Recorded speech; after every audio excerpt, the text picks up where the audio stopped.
واللہ ما طلعت شمس ولا غربت.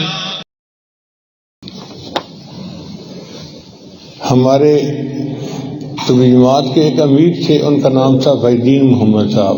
بہت پرانی بات ہے، میں اس وقت سرمد کی عمر کا بچہ تھا اور حکیم صاحب ہوتے تھے تو ان کے پاس میں عربی پڑھنے کے لیے جایا کرتا تھا.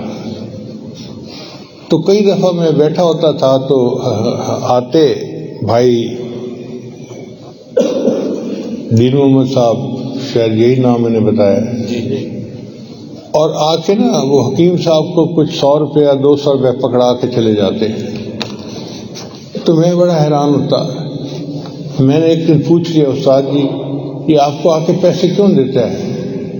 کہنے لگے کہ اس کو بخار ہے، یہ بیمار ہے تو یہ دوائی نہیں کھاتا، یہ آ کے پیسے مجھے دے دیتا ہے کہ حکیم صاحب آپ کے پاس کوئی غریب بندہ آئے گا تو ان پیسوں سے اس کو دوائی دے دینا، اس کے بدلے اللہ مجھے شفا دے دیں گے.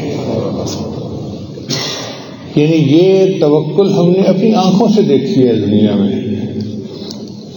تو جو بندہ اللہ کے راستے میں صدقہ دیتا ہے اللہ اس کو شفا عطا فرماتا ہے. عبداللہ بن مبارک رحمۃ اللہ علیہ نے ایک بندے کو دیکھا، اس کے گھٹنے سے خون بہتا تھا. انہوں نے پوچھا بھائی تیرے گھٹنے کو کیا ہوا؟ کہتا جی ایک زخم ہوا تھا اور 7 سال سے اس میں سے خون نکل رہا ہے.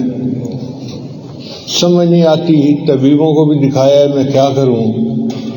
کہنے لگے دیکھو جس جگہ پر لوگوں کو پانی نصیب نہیں کنواں کھدوا دو، کنویں کا پانی جاری ہوگا، اس کے بدلے تمہارا خون بہنا بند ہو جائے گا.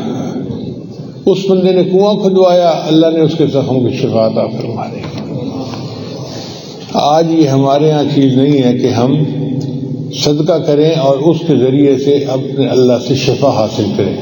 بھئی شفا دوائیوں میں نہیں ہے، شفا دینے والا اللہ ہے، وہ شافی ہے.